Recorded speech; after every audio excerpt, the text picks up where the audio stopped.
Ah, that's rather crappy.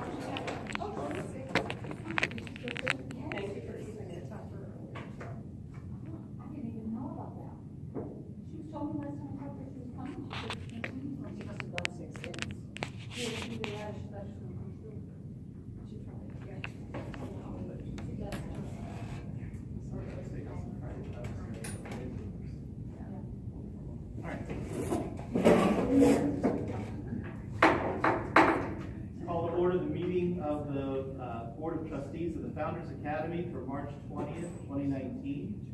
Let's begin our agenda as we always do with the Pledge of Allegiance. Pledge allegiance to the flag of the United States of America and to the republic for which it stands, one nation, under God, indivisible, with liberty and justice for all. Please remain standing for a moment of silence.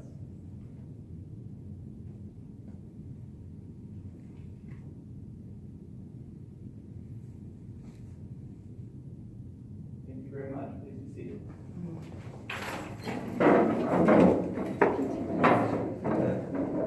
And to complete the opening of our meeting, as we always do, I'll read the mission.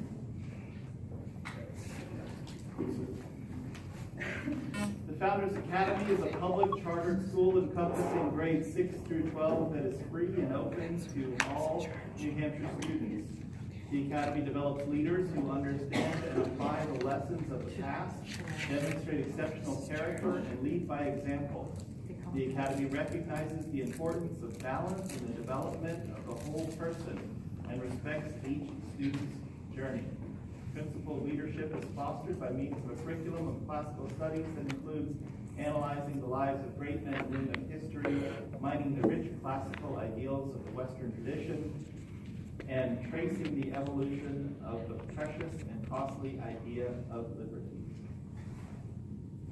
Thank you for listening to that. Our first item is our Secretary's report. Thank you so much, Chairman Best. We have, the clerk has prepared the minutes from the last board meeting. I have reviewed them. I did not have any change to what was stated. Did anyone else have any input, or are we ready to move forward with them?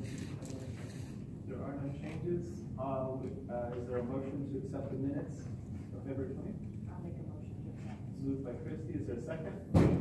Second by Patty Humphrey. If there's no discussion, all in favor say aye. Aye. Any opposed? Any abstaining? We are 1, 2, 3, 4, 5 voting members today. 5-0-0 for that. Any other business in the Secretary's report? None at this time. Thank you. Item 2 on our agenda is our Treasurer's report. Our Treasurer is unfortunately out sick today, but did provide a written report. She did. One of the things that she did mention when I spoke to her earlier is our revenue under grants is going to be higher than we had originally anticipated. Some of the funds you don't know until you're approved. So we will be looking at a higher revenue stream for various grants. We just had that confirmed over the last month. Yeah, that's very nice. And a number of the expenses, including salaries, are coming in lower than projected. So the other item to remember is depreciation. We do work on an accrual basis, but when you work with cash, depreciation is not actually coming out of your bottom line. So every month the numbers are getting tighter and tighter as we move forward, and we'll continue to report the numbers. She said if anyone has any questions, feel free to email the clerk at tfanh.org and she will answer them. Excellent. Any questions or discussion about the Treasurer's report? Is there a motion to accept the Treasurer's report? Motion by Sue. Is there a second? Second by Patty. Any discussion? All in favor of approving the Treasurer's report, say aye. Aye. Any opposed? Any abstaining? 5-0-0 to accept the Treasurer's report. That brings us to our Dean's report. Okay, thank you very much, Mr. Chairman, and thank you all once again. Here we are. It's hard to believe the middle of March, third quarter, but we are full steam ahead going, I can tell you. So let's start with the Director of Faculty, Mrs. Hayes, who has submitted what's going on with the faculty. The faculty participated in numerous workshops put on by colleagues, state officials, and other community members at the Best Practices event we hosted here for the third year in a row on Friday. Many founders, teachers gave presentations, and they were well received. In addition to presenting, many teachers helped with parking, escorting guests, and setup. The day was a huge success and could not have happened without our faculty and staff. And that is very true. Brings up the point of just how much our faculty does above and beyond teaching and communicating with students and parents. It's really quite remarkable, those faculty here at Founders. As I mentioned last month, I'm going to include now in my report a section from a department chairman. We have 6 academic departments.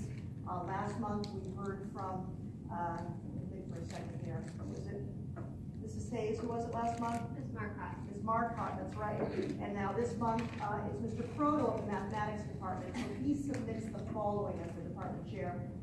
The math department recently celebrated Pie Day, which included students bringing in pies and working on fun activities. These activities included a Pie Day escape room and testing the pie ratio. The math department is also pleased to announce that they have received funding from the PTSA to purchase math board games to help students work on on their math skills. We have already purchased some, and students are enjoying the opportunity to play them in class. So that's from Mr. Croto. Next month we'll hear from another academic department chair with regards to what's going on. Teacher of the month, this month, well, Ms. Marcotte gave the department chair report last month. Here she is again as our teacher of the month for March. And really so astounding. And you'll notice that in my report online, there is a link to the blurb that appeared in the parent newsletter with regards to highlighting Ms. Marcotte and all that she does for our community, so I'll read it at this point. Teacher of the month for March is Ms. Marcotte. Ms. Marcotte has taught computer science at Founders since 2015. She has done a remarkable job with developing the computer science curriculum, chairing the business and technology department, finding professional development opportunities for herself and colleagues, providing countless learning opportunities that benefit students, managing the school's social media presence, and marketing the school for admissions, all of which were not in her job description upon her hire in 2015. You can see how this has branched out quite quickly. Ms. Marcotte is a tremendous asset to Founders, a regular presenter at New Hampshire Best Practices each March, and was recently recognized for her work by receiving the NCWIT, that stands for Women in Technology, as I reviewed my last report last month. She received from them the New Hampshire Affiliate Educator Award, very prestigious and something we're very proud of. One of only 2 teachers received that recognition from this organization, so that's something for Founders to really relish in. She also helps with extracurricular activities, including, and she started it, the ever important middle and high school yearbooks. So we certainly want to thank and congratulate Ms. Marcotte for being a great cheerleader for Founders, both in school and on social media wavelengths. Volunteer of the month. Volunteer of the month is Jennifer Longval. Also on my deeds report, if you click on it, it will bring you to the write-up that was featured last month in my newsletter. And so her write-up reads, the volunteer of the month of March is Jennifer Longval. Jennifer is a new parent at Founders. This year, she has already substitute taught, which incidentally is an unpaid position at Founders. Volunteers that substitute and cover. Helped at PTSA events and attended PTSA fundraising and regular meetings. She is always willing to lend a helping hand and offer ideas for Founders' multiple needs. So congratulations to Mrs. Longval. Student scheduling. You know, it's no wonder that the parent newsletter that goes out religiously every Friday, and is sometimes very lengthy, but that's just proof to how vibrant this community is. Quite frankly, I could make it twice as long as it is, just on the weekly happenings that occur here and the highlights that we can focus on. But it's no wonder that time and time again we have surveys and the like, that is rated the #1 means of communication at Founders. Contained in that in that parent newsletter was a blurb. You'll notice if you look at the newsletter, there are multiple contributing authors to it. And that again demonstrates just how vibrant this community is and what gives you an insight into what everybody is working on. The registrar, who's Mr. McKenzie, wrote in the February newsletter an entire overview of student scheduling for the next academic year. And this has been very well thought out by him, who's reviewed it with the scheduling committee. And so to expand on and to give a live presentation on his blurb from the parent newsletter of last month on the plans for student scheduling for next academic year, he's actually here and live and can give that now. Thank you. Let's recognize Mr. McKenzie. Thank you. So one of the big changes that we're doing this year is that we're going to go to basically an in-person scheduling system for high schoolers. One of the issues that we ran into last year, especially last summer, I was all of the schedules were being created by me. And especially at the middle school level, it's not too much of a problem because most students have the same basic schedule. There are not a lot of electives for 6th, 7th, 8th graders, so it's just knowing, okay, what level math class are they in? What level, music class are they going to be in? And the computer, can pretty much take care of that. With the high schoolers, there's a lot more in terms of electives. There's a lot of variation. And in the previous years, we only had, 20 high schoolers or, 30 high schoolers, and it was still manageable. This year, we kind of ran into, the breaking point where we had, I had, a lot of high schoolers, 100 high schoolers that I was scheduling for, and with this, especially with the sophomores, the juniors, and the seniors, taking a look at each individual schedule and making sure that they were on track to graduate, and finding the right combination that they can take so that they don't fall a year behind. So once we made it through that process, I vowed that, okay, we're going to change things. Because I know as the high school gets bigger, it can't be, it can't be relied on by one person, whether it's me or whether it's someone else. So we're going to go to, what was referred to, back when I was in high school as arena scheduling. And so it is a situation where the department heads will each have clipboards of all the high school classes, and the high schoolers will enter, enter this room. They'll know that, okay, math is over here, fine arts is over here, English is over here, and they go one at a time to the department heads and they sign up for their classes and say, okay, I'm looking to take, modern world history. Monday and Wednesday is during the B and C period, and they take out the clipboard, checks it to see if there is room in the class, and if so, the department head signs that person up, gives them basically a receipt saying, okay, yep, you got it, and then they go on to the next subject. And so they just keep working their way around the room that way. If a class fills up, then it's up to the student then to try and make adjustments. They might not be able to have the B and C period with their friends. They might have to take an F and G period and take something else B and C period. If there are multiple electives that they want to take that are meeting at the same time, they've got to make that choice. Which one do they want more? Which one do they think they can take now and possibly, what can they possibly take later? And so once that process is done, and that can all be taken care of in one afternoon.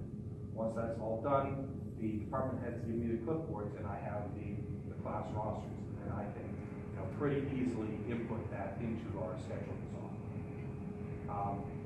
Which then leaves my point, my main function, after I input that, is to make sure that the students have met the prerequisites in terms of the current classes that they're taking, and making sure that they've made mastery in the classes. So if they've signed up for geometry, I need to make sure that they have mastery in Algebra 1. If they let their fourth quarter grade lapse, then I'll take them out of the geometry class that they signed up for, and then I might have to manually adjust their schedule. But at least for 90% of the students, that won't be an issue. Questions? I have a question about the process to make sure that a student knows what classes they need to graduate, and then also the parents get back to that. When do the parents get that communication? Is it before, after? Right now, the student services, this parent is meeting with, sent out an email a number of weeks ago to all juniors to schedule meetings with her. Only about half of the juniors have taken advantage of that so far, actually less than half. And so she's now going, basically a second round of invitations, saying, okay, come meet with me, let's, go through the universal checklist of graduation requirements. See what you've completed compared to what your transcript is, and then, let's see what your game plan is going forward. In terms of, both colleges, both in terms of the courses that you're taking here, and then, what you're looking to do in the future. That is going to continue to happen with student services, and that's going to start expanding to eventually the 10th graders and the 9th graders. We've got right now the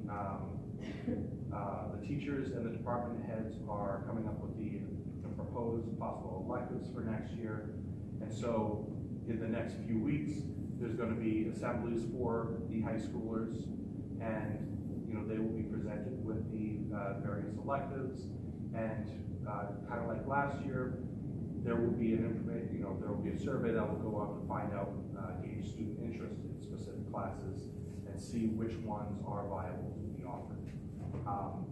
And then, when we get to May, all the students will receive a turnout, basically of all the high school classes and when they're going to be offered.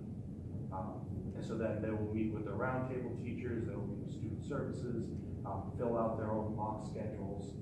Basically, they use the same kind of forms that I use, and write their dream schedule in. And so that way, they're prepared when they, when it's time for scheduling at the end of the year. Would there be an opportunity to make that form have a parent signature for the Yes. slot? So the parent needs to sign off on it before they go to the arena? Yes.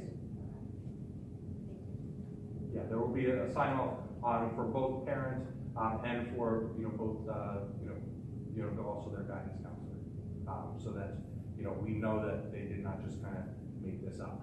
Right, that's what I'm thinking. You picture some kids going, I want all of the art classes. Right, exactly. And Yeah, you still need history. yeah, and one of the things that we've run into over the last, or that I've run into over the last 3 years, is a lot of people do not know what the word prerequisite means. So I've had freshmen sign up for calculus, and they're still in math 3.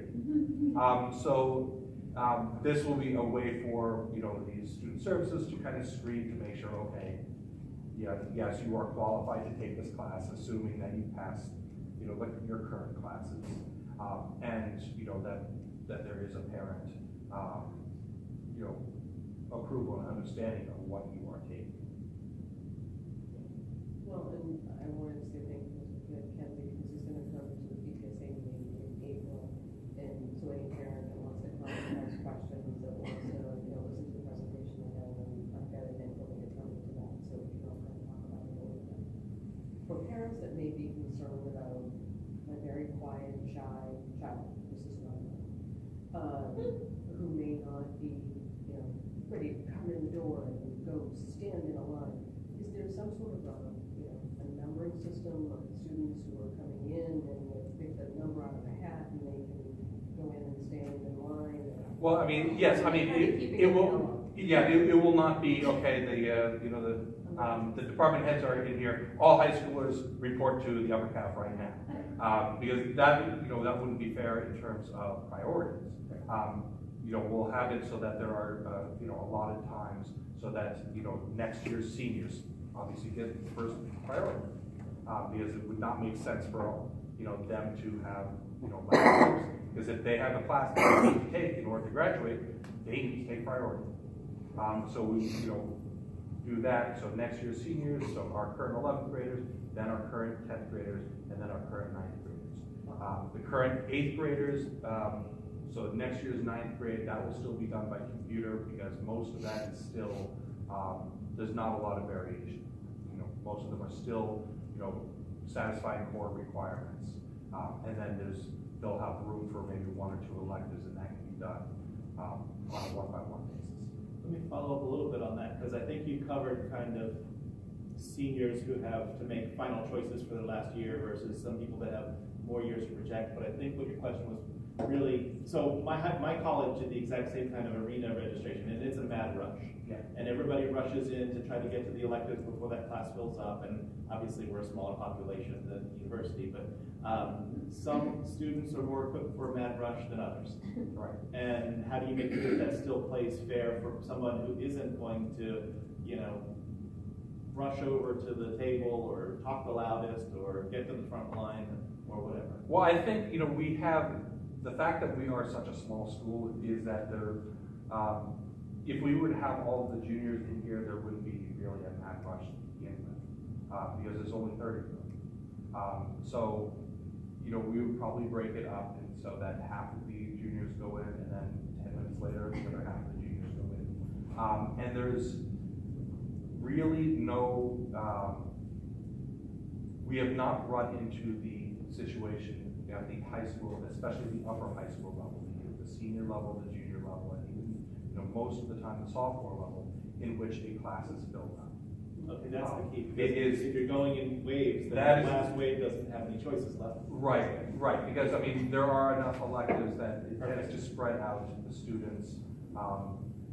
The classes filling up tends to be more at the 6th and 7th and 8th grade level, which is why having the computer be able to shuffle everything around is the important part down there. What's the process for any student who isn't available to be there that day because they're sick or they're away or whatever, or some student that kind of joins our school after we've done this arena thing? They will basically, create their own mock schedule, and then we will see if we can, on a one-by-one basis, be able to try and bring them in. And I would anticipate, in terms of, especially, the higher up the levels you go, the easier it's going to be. So that, if a student knows that, okay, I can take these classes in this order, this works in my schedule, my guess is probably 95% of the time it will work. And that, because they've already done that work that, that I tend to have, I've had to do, try to figure out, balance out, okay, the science class during this period and then the history class during this period. They will have already thought of that stuff. And so now it would just be a case of, is this class full? And again, that's not the situation that we tend to run into at the upper high school level. Generally, what's our number for a class being full? 24. Excellent. I don't have any other questions. Thank you for the work of setting this up, but also for the presentation, coming here and talking to us. I really appreciate those two making things, complicated things easier. The goal, I think, Greg, is to have everybody be with the schedule in their hands for summer. Everybody has their schedule when they walk out the door for the most part. Right, yes, for the most part, because they will have, the idea is that when they leave, this room from arena scheduling, they've got their schedule. And so assuming that they have passed their classes, that there it is. And so there's no question about it. And then it will be, inputted into the computer. That's going to take me, some time to do. The idea is that then everyone has a printout of their schedule, emailed to parents by June 12th. Will you have a way of knowing if a student kind of didn't sign up for enough classes or they didn't fill out their whole schedule? Yes. They just took a couple and need other things going? Yes. Excellent. Awesome. Thank you. Thank you. Should I stay up here? Please. Greg made mention of the fact that his parent, that his Angela parent, the school counselor, has met with juniors and has put the information out, the invitation, and has met with multiple of them. She will have a blurb in this Friday's parent newsletter summarizing her outreach to the juniors. But attached to that blurb as a visual is what we have referred to here on the inside as the ever important universal sheet. This is, I call it the universal sheet because it's really the roadmap to tell a student and a parent, where am I in the universe of credits? What is the roadmap? What have I done to date? What needs to be done in order to attain those 26 credits we require for graduation? The whole intent of this form was not only to provide that information to the student and the parent, but also to make it very clear that we are going to help with this effort, that there is outreach, that there's a review of this. A lot of that onus falls on student services to go through and so on, but the more we can publicize this, and again, it will be in the parent newsletter, but we've had this now for how many years? Well, I mean, that specific one updated, that was updated in August. That's been attached to the program of studies since then. And so it's been on the website all year, and a number of students have been going. But I know we've always used the format has concept, changed, yeah. but Right. we've had one for Correct. how long? Probably 3 years since we started having high schoolers. We started building this. We tried to change it to a format that is easily legible, and that's the one that we find in the center. Right. So we're on it. That's the message. I've seen it for years in the front of a binder. Is Yeah. the thing. So it's definitely been there. It's looked different. This one's much better Yes. for me to understand, and I think for the students to understand too. So I appreciate that. Those edits to keep it going. All right. Graduation, and of course, this is a nice segue into all of this because the universal sheet, upon completion and everything checked off, leads to the grand finale of graduation, which again, we've been thinking about this since day one. This is not as though plans have just come overnight. Since day one, this is the culmination. This is why we're in a celebratory mode this year in terms of graduating our first class. So with that, Mr. McKenzie, who's going to present this because he chairs the internal all-powerful scheduling committee, which meets standing and religiously on Thursday afternoons, once a week, in order to go over each and every scenario individually that has been raised by a parent or a student, and then also broader scheduling issues. It consists of administration, this committee, the registrar, and student services. So what you're seeing is just a piece of what scheduling has been discussing. But Mr. McKenzie, why don't you just give an update as to where graduation is so far? So, as the calendar says, we do have the date and time. It is 10 a.m. on the 15th? Saturday, June 15th. I've been meeting with the current senior class, discussing different aspects of the graduation, especially in terms of how they want to be able to individualize it, in terms of, what the class song is, how, they'll decide on a class speaker, and any of the little things that they need to accomplish, or that they need to have input into. One of the things that we want to make sure is that we want to treat this, we want to treat the graduation as, basically us throwing a celebration for them instead of all of the work being on them for their own, basically for their own party. And that doesn't really make sense. So, we've been obviously, basing a lot of our graduation program on, many of the area high schools that we are familiar with. Dean Mooney can show you the stack of high school graduation programs, to show you that. And so we're taking, okay, this, this works best for, this group, and so we've come up with the basic program of, how we're looking to run things. And then, again, talking to the students in terms of getting their input. We have the high schoolers, they voted on the color of the class gown. And so, they've settled on that. They're going to then be talking about the, how they're going to get their class speaker. We've designed the diploma and the case that is coming in. And so a lot of progress has been made on, getting this up and ready, because in less than 3 months, it happens. We have our first graduating class. So one of the things that we're going to be doing is we're going to have a couple dry runs.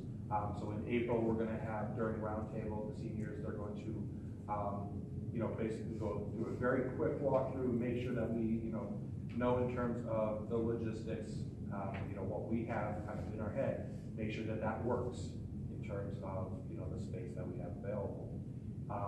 And then when we get to June, then we'll have an actual dress rehearsal, the day before, and then we'll have the graduation ceremony. So will we be handing out tickets to people? No. Okay, so this is, invite your family along. Yes, I mean, the fact that we only have 12 graduates, That helps. that helps a lot. So we do not need to ration tickets, because even if every student were to show up, we would be able to, we pack them in there. We have the 6th graders sitting on the floor, and the parents standing behind them. But I don't think that we're going to have that many, that large of a crowd to necessitate. I asked just as a mom, you're thinking, worked for a long time to get this to happen. Do I need to come bring parents, or Yeah, can we just go celebrate? Yeah, I mean, that is obviously one of the situations that, we're, very aware of. I know that when I was graduating from Londonderry, this was before they had it at, the SNU Center. This was still when it was in Londonderry, and that we knew that, okay, if it rains, we get 2 tickets. And everyone just kind of prayed that it did not rain. And it was always 98 degrees, because, I remember sitting in the band playing for all of this. Right. But, we never had to get to that point. We want to make sure that, this year and going forward, we're always, keeping track of the size, so that we do not get to the point where we have to say, okay, you can only have 2 or 3 pieces. Thank you. So, I wonder, the school has a mission, and I think to some extent, not heavily, that the graduation should have some expression of the mission in it.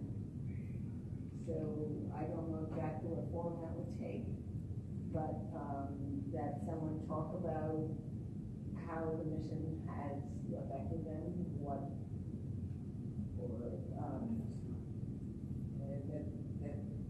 that different things such as character and leadership and maybe in understanding of American history, or some of those things are honored at the graduation. Something that reflects not just that kids are graduating, but they're graduating from the academy. Well, I think that would probably be something that comes up in terms of the student speaker. That could be, suggestions. I'm sure, whoever gets More than selected. just that one thing. We have to depend on him to want to say that, and some other ways in which we recognize the success of the mission, hopefully, in terms of their experience at Founders. Well, our first draft, to start with that, the draft of the program starts with a reading of the mission statement. Yeah, but So there's that. they expressing, Yeah. or us recognizing their achievements in terms of the mission. Yeah. Okay.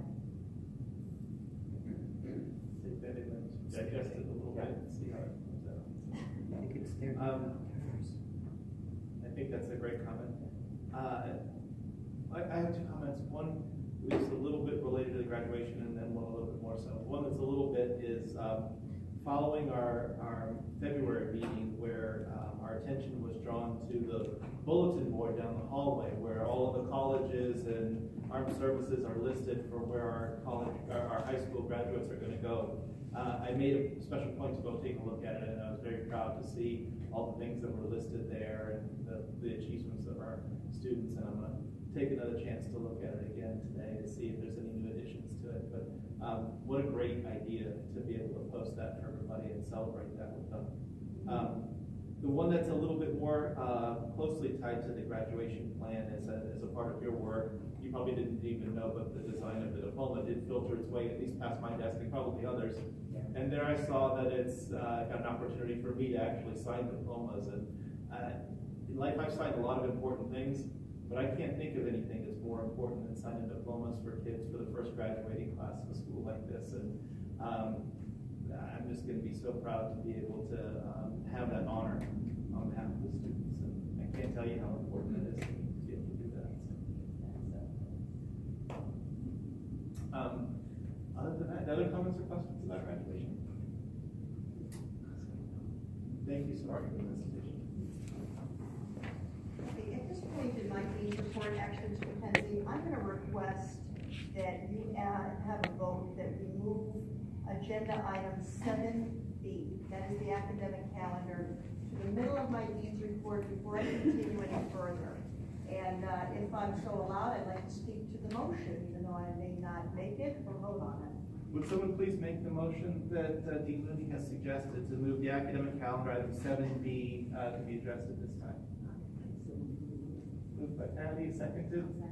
Seconded by Christie. If there's no discussion, all in favor say aye. Aye. Any opposed? Any abstaining? 5-0-0. Okay, if that's the case, then Mr. Mackenzie will present. Mr. Bruyette, could you please display item 7B on the screen? Again, this is another discussion and product of scheduling committee. And Mr. Mackenzie, again, is registrar who chairs that internal committee and has for how many years now, Mr. Mackenzie? How long was he at? That's right. Too long to remember.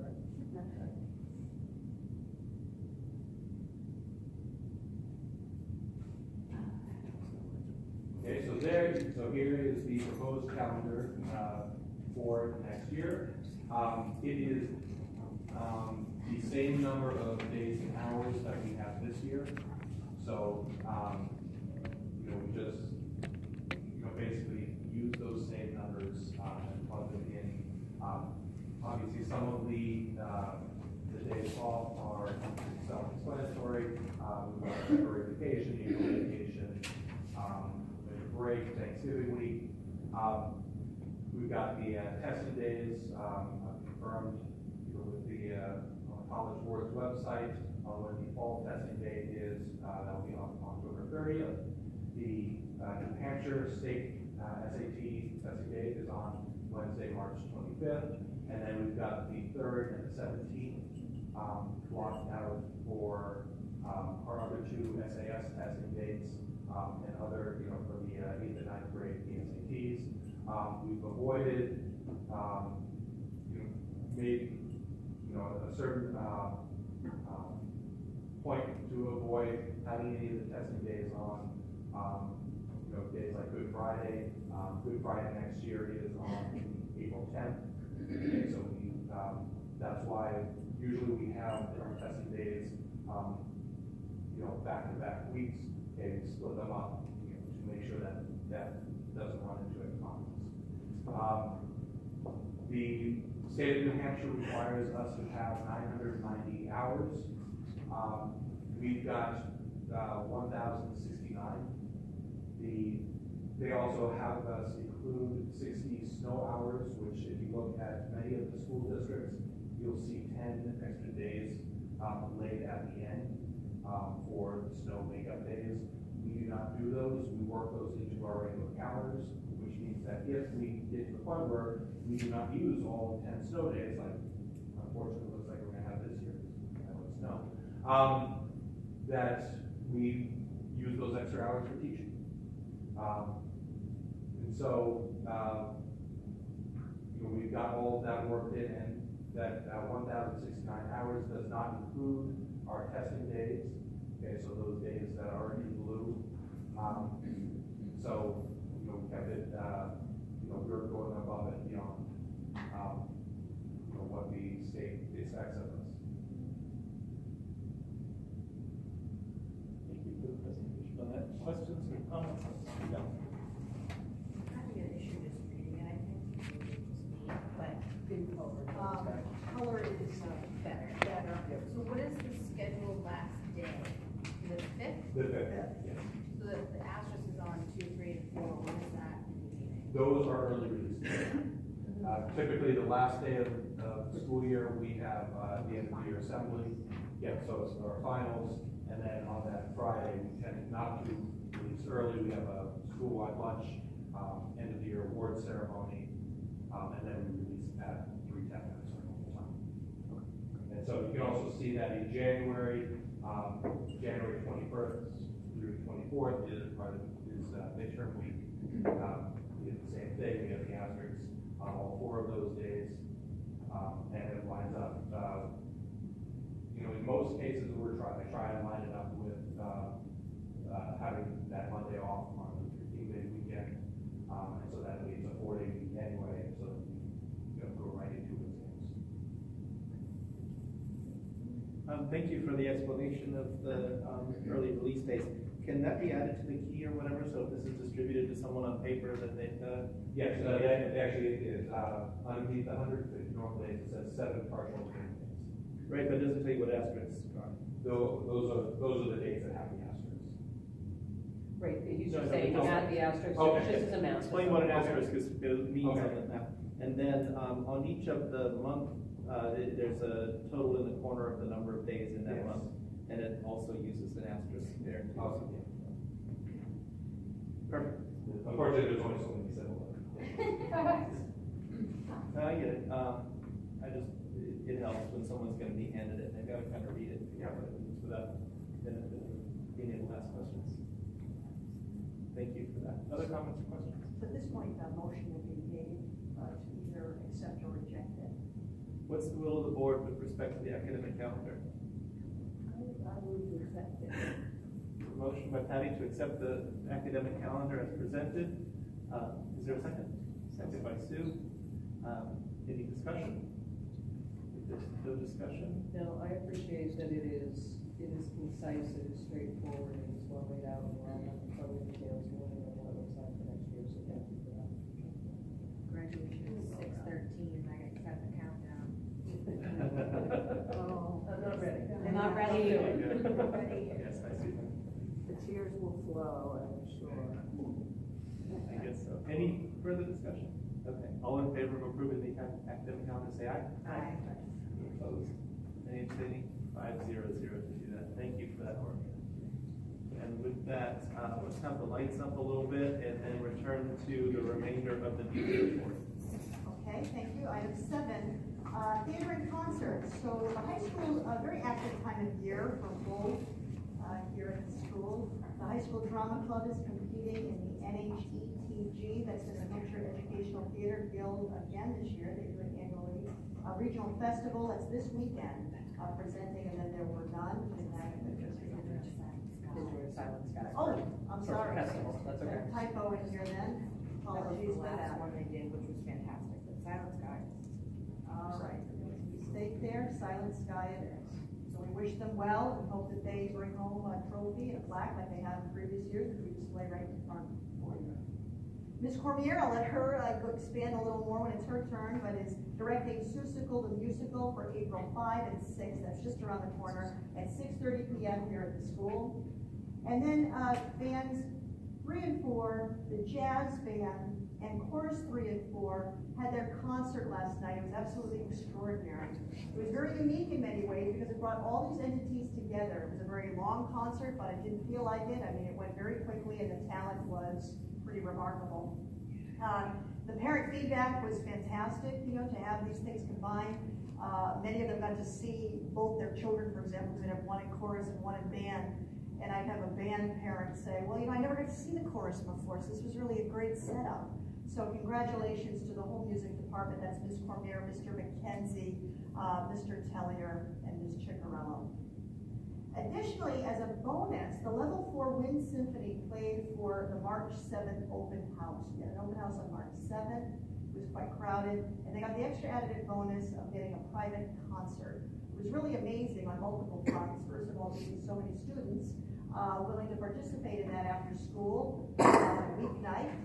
And then to have these prospective families get a complimentary concert without the hassle of parking or anything to that extent. And I reminded them of that, just how exclusive this was. And they played absolutely beautiful. It was just amazing, the tone and everything. It gets better and better every year. Annual fund, item number 8. The annual fund consists of, as I mentioned before in reports, the President's Club, which is a level of giving according to a particular category and with recognition in the front foyer. Then 2 calendar raffles this year. That's different from last year. Last year there was one, it was in November. This year in November and in April. That runs through this month and also to the end of April. That's slightly different too from a year ago. And then the John Stark Day Breakfast on April 8th, 2019, which the program is set. That's a day for breakfast rather for giving. And also with regards to multiple songs, patriotic songs that will be sung, and then a living revolutionary art production, which is going to be a real treat for those that attend. The drama club is working with the art department. I won't really say anything more than that because it's going to be quite exciting, so I'll just put that out there that it will be very good, very different. So that's been the annual fund for this year. That's, as you can see, slightly similar to what it was last year. I would ask the board, if it's ever too early to do anything, of how they want to proceed for next year in terms of the annual fund, what's included, what's not, who manages it. Right now, administration primarily takes that on. So just to put it out there in terms of what next year looks like, big part of it certainly, but what you want to include, not include, try something different, and who is what I call the OGP on that. One dedicated person. All right, in my thank you section, I'd like to go on and on, but I want to thank first of all the teachers. Little known fact about the teachers perhaps for some, but they frequently throughout the day, throughout the week, will cover for one another in the case of an absence. Now, this is big because they're giving up a planned period, or they're combining a study hall that they had, making it possibly larger than it once was. Basically, it's taking on extra, stepping up, which is one of the themes of our school, certainly. And so I want to recognize them for constantly filling in some gaps that we have due to teacher absences for whatever the reason. So I want to thank them certainly for that. I want to thank Chunkies. Chunkies on Who's Road in Manchester came through for us big. Well, you see, at Best Practices last Friday, our part, because we have record numbers attending from teachers from all over the state for charter schools, we had a problem with parking, naturally, and how to accommodate that. We asked our neighbor, and we couldn't do it this year. Chunkies came through. They said, you can park in our lot. And then what we did is we hired a full school bus to make rounds every so often to shuttle guests to our school all day long. It worked phenomenally. So if you're looking for a good meal and you're looking for a good movie, I highly suggest you go to Chunkies, which is right around the corner here in South Willow Street. All right, I want to thank Mrs. McGill and her team. She's the principal of the James Mastrocola Upper Elementary School. And she did a great job of hosting a bit of a round table with some of her members of guidance, her assistant principal, herself, the school nurse. And we talked about, we just had a round table between founders in this particular upper elementary school with regards to issues that we face.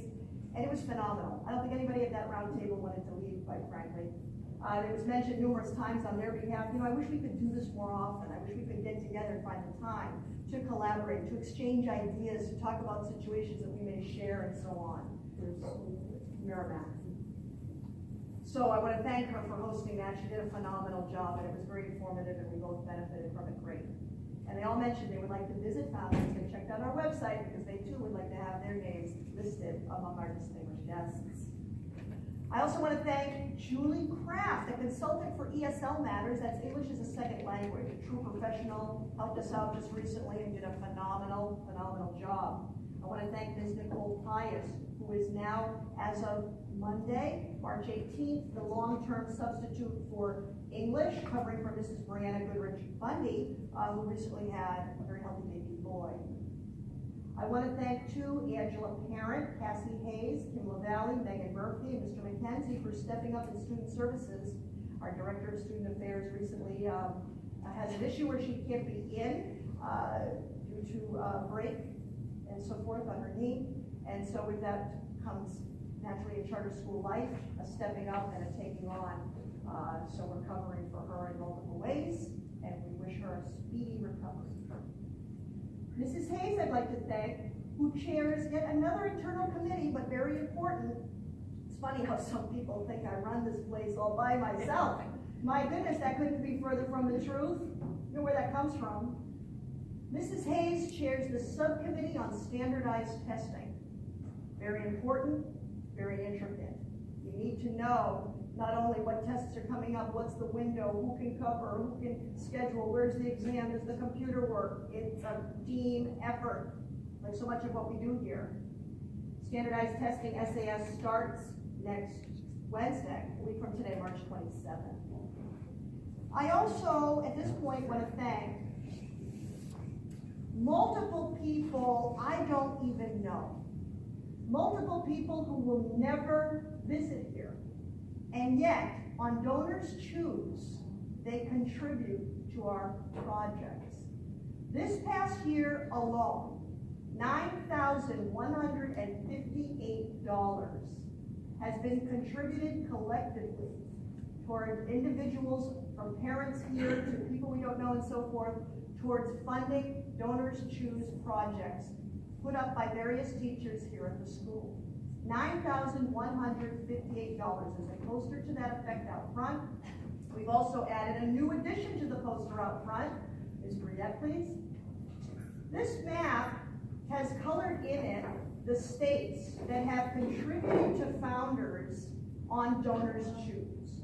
So if you see a state that has been so carefully colored in by a student, and I know the volunteer student who did it, and I know that this was done well. Each of those states, a resident has contributed to a Founders Academy Donors Choose project throughout the years. So that is phenomenal. We hope to add more and more states, and we do hope to add more and more dollars to our poster. And I'm going to go home. I'm going to call some friends in Maine and Vermont, and Florida. We're going to fill in some of those gaps in there, because I know some people in Louisiana, and they can get around with that. That is precisely the idea. That's the spirit. That's right. And with that, I think I've covered it all for now. I conclude. Thank you so much for an in-depth report with so much, as you started off mentioning, comings and goings on at Founders. And it's hard to imagine that the list could be even longer than that if you included more things. I know that this isn't the chairman's report, but one of the comings and goings that I was involved in was the high school dance. And I got to chaperone that. It was led by the PTA with some others, and great group of kids, great group of parents. I had a great time, and I wanted to mention my one sort of coming and going that I was involved in. Oh, we all wanted to say thank you so much, because you showed up and you were willing to do whatever we asked, and you did it with a smile. You guys had it also under control. There was very little to do, but I did do it. It was fun. This one. If there's no other items for the Dean's report, any questions for the Dean by members of the board?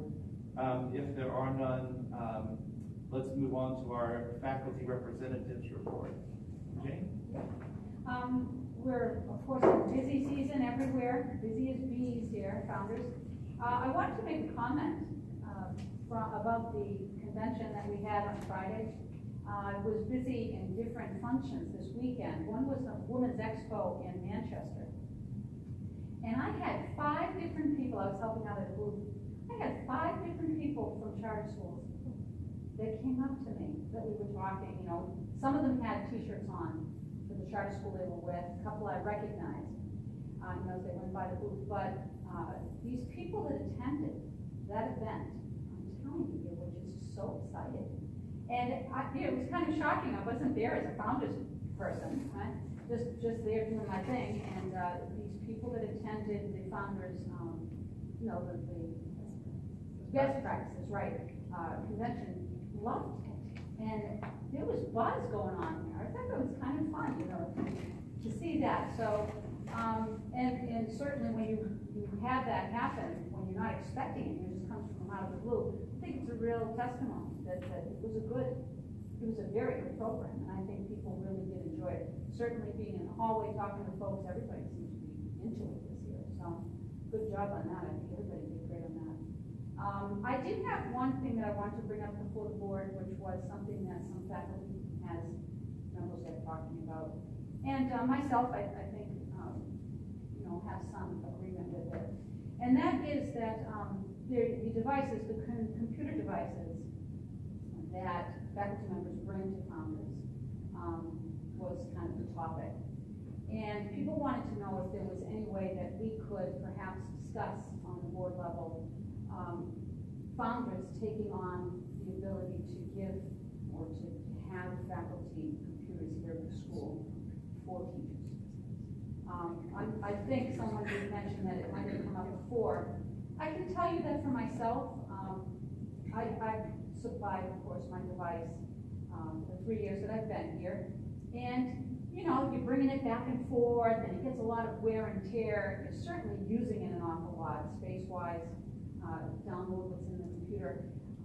And for myself, there was an accident with my device, where total accident where a student, hit it just right, and my device kind of is gone till now. And I'm going to take care of that. I'm not going to ask anyone else, because accidents happen, deal with that. But I started to think when a couple of these faculty members did come up and talk to me that, number one, although it's an expense, and maybe it's more than we can do, I don't know, I think the goodwill of having a device for a technological school here that we do so much for our faculty really shows that we care about what they do. And it certainly allows us to be able to have our device at home and just come to work, bingo, ready to go, rah, rah, rah. And we could have them insured through the school so that, if anything did happen, it would be a covered expense for some teachers. Myself, I know that I could do that.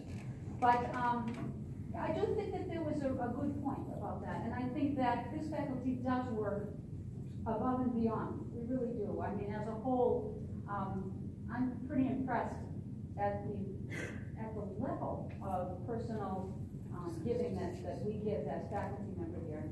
And I just think it would be, if we could find a way to do it, it would really be a great way to say thank you for our teachers, and in some ways function even more in a better way, in a more productive way for teachers to have that device right there ready to go when we come in. So I wanted to put that before, and I'm not sure what dialogue has to happen or anything, but that's my job, and I think it's a vital point.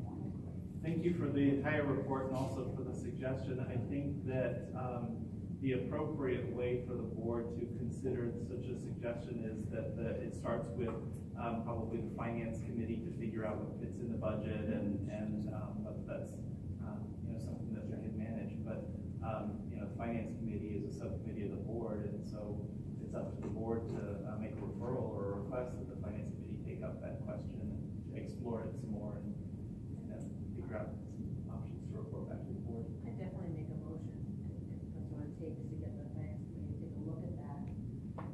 And even too, I know Mrs. Marcotte, technology is her thing, is finding grant money. Maybe we could ask her to look into that a little bit too, so that we can get the best. Yeah, that would have cost. I'm not sure what the proper procedure is, but certainly by motion, we can make a referral to the finance committee to take it up. And so if you've made that motion, is there a second? Sue's got the second for it. If there's no discussion, all in favor say aye. Aye. Any opposed? Any abstaining? So 5-0-0 vote to ask the finance committee to explore that.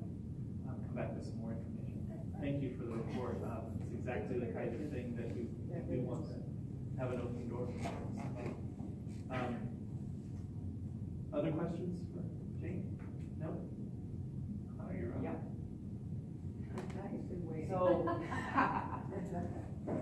past month, we've actually had a lot of things happening, and after referendum of our students, we actually have a new mascot, the Eagle, and Mr. Terriak actually formed the Eagle Committee, which I'm proud to be a part of, and we held a bake sale today, and we raised approximately $150. Oh my goodness. And currently, right now, we have about $350 for the mascot costume, and it costs about $1,000. And the Student Senate has also been thinking about ideas on how to commemorate our celebratory 5th anniversary of the Founders Academy. And we've also done planning spring fling, which will happen actually on May 18th. And we're also starting planning on a high school end of year field trip, and we have a couple places in mind. We're also trying to send out a survey for that, but of course we're going to need to work with administration to handle the survey properly. Thank you. I have a question, Please, yes. or a comment. The spring fling has raised several $1,000s over a period of years. I don't know that any of that has been spent. Yes. Has it been spent? Yes. Has it all been spent? What was it spent on? I can't speak to that, but I do know that the students use it for their field trip that they go on. Here it is, Yes. end of year. So it's all been spent. I don't know that it's all been spent, we can look at it. Yeah, we can't So speak to that- it, but we know that they that's what should they do. know what they have. They were They giving do. a number about a month ago. Do you know how much Uh, is there? I think we have just over $2,000. I think we spent around $1,400 last year on field trip and raised about a little bit over $2,000 during spring fling. And there was already more than $1,400 in it last year. I think you have several $1,000s. I'm not necessarily recommending that you go in a bin or something.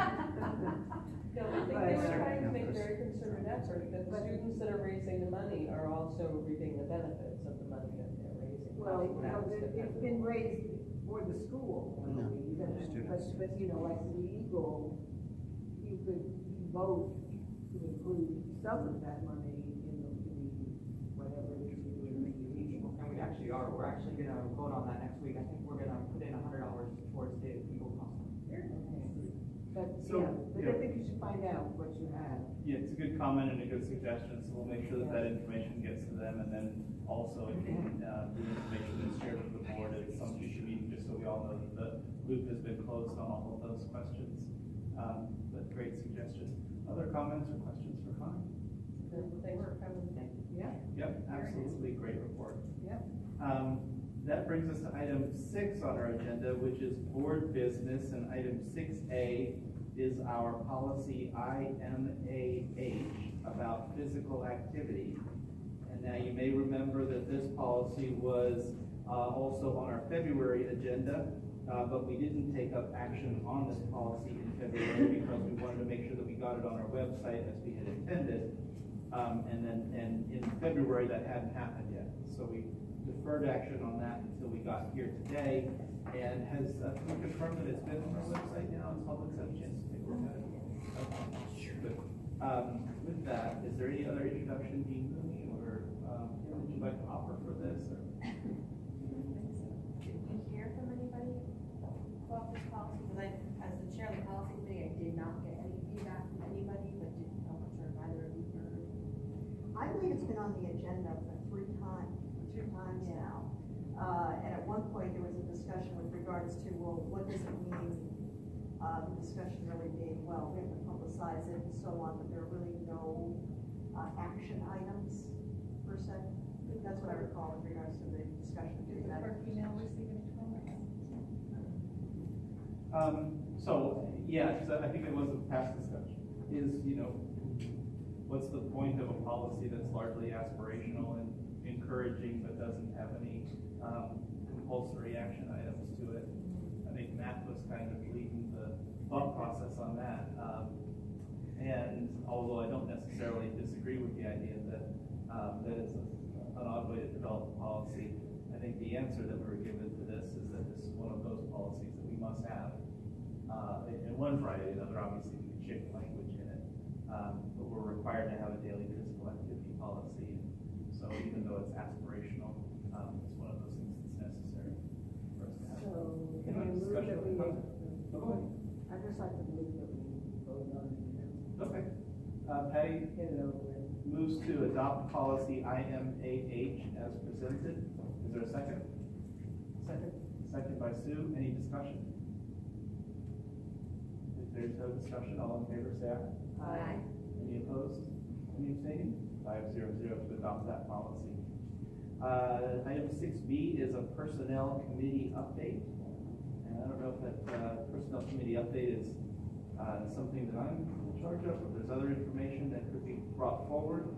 It's up to me. I can certainly describe the meetings that have been had and some of the considerations. Yes, absolutely. Wouldn't, yeah. Just an update for everybody, the personnel committee on the subcommittee. A way to gather information about various aspects of the personnel committee and areas that we might look at. One of the areas is student affairs, just having bringing in experts from the outside and looking at it. Is this the best way? Is there any other way? What can we do with it? It's sort of an all-around, and working with student services to do this so that everybody is working together. We are probably growing next year, and we know that our IEP numbers are growing and 504s are growing. So we want to be prepared to handle this in the best way possible. So kind of a study committee, if you will, to see how other schools are handling things and working on that internally with student services. Well, realizing that student services is also, their workload is growing exponentially, the number of juniors and the number of sophomores and the juniors next year. So yes. And this subcommittee is chaired by Mrs. So there have been 2 meetings of the personnel committee, and there'll continue to be some additional ones as necessary to take up the work of that group. And other than that, because most of its work is done in non-public session under the right to know law and contains confidential information, I wouldn't venture any further into describing kind of the details of discussions there. How's that for an update on the personnel committee? Fabulous. Item 6C on our agenda is an update of the parent steering committee. Sue? We did a survey of parents to find out what kind of informational nights they'd be interested in having at the school. There were a number of choices that we kind of gave as suggestions, options to take, like that word's gone. And then also welcome people to add additional ones should they have them. We are going to go over that at our April Parent Steering Committee meeting. Just for our sake here, a lot of what I was seeing is that how to get your child ready for high school, how to have a conversation about what high school looks like and different to middle school. There was definitely a need for parents who wanted to have conversations about mental health with their children at school, mental health in general, awareness of different issues that might be affecting them. Definitely tobacco use was loud and clear. People wanted to have conversations about that and have access to more information about vaping and the health risks and all of that. So we are working towards that. And then there was also quite a few people responded saying they wanted more information about career options for students if they choose not to leave here and go right to college. So that's something that we're looking at. Yeah, so we were kind of going to kick some ideas around the parent steering committee in April. Kind of what does that look like? Who might we reach out to? That sort of thing. So that's where we're at with parent steering. Comments or questions? Oh yes, and we also have a spot for a high school parent, for someone that is to be on the committee. Right now, the committee there is 1 junior high, one middle school, and 1 high school person, and we have an opening on the high school level. So we'll be sending out an email about that with the announcement about when the meeting is. But we already have several parents that are interested in the high school level, but I definitely want to have several people reach out, so that's been a good thing. And so we'll see who comes to the meeting and who really decides they want to put in the effort to work on that. Thank you for that presentation. Any questions about the parent steering committee update? Seeing none, that brings us to item 7 on our agenda, which is new business, and 7A is the PTSA high school night. Who's got a presentation on that? So basically, we touched on it while Mr. McKenzie was talking earlier. We are gonna have Mr. McKenzie come to the April, CTSA board meeting. That's also the evening when we are, the nomination committee, has nominated a number of, individuals to become the next, board for the PTSA. And the, vote will be that evening. It's Tuesday, April 2nd. So we welcome everybody to come and join us. Paid members will be able to vote that night.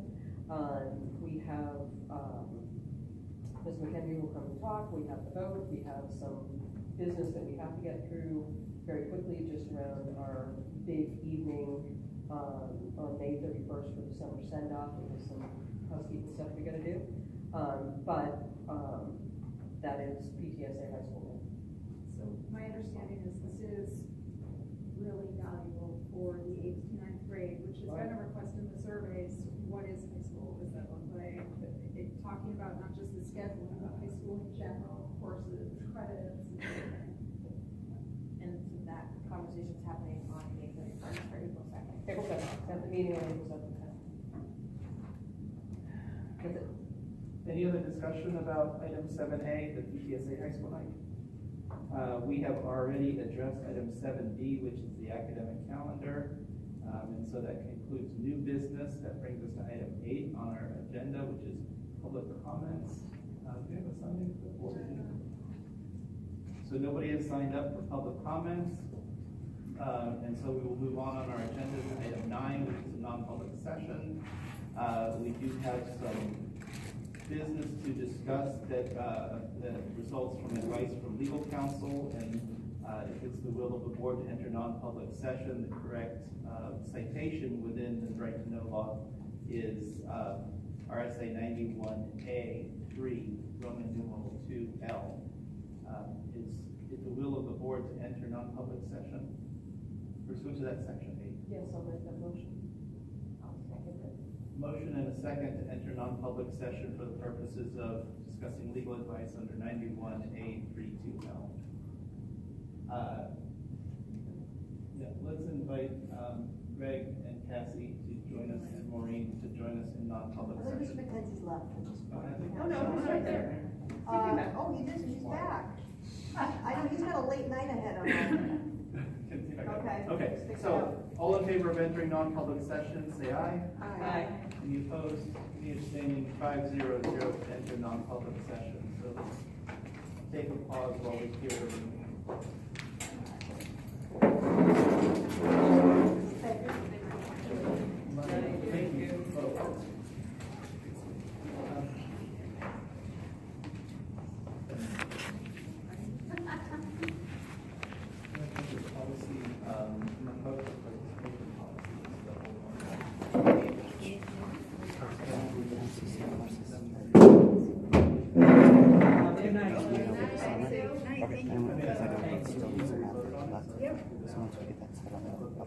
Okay, thanks.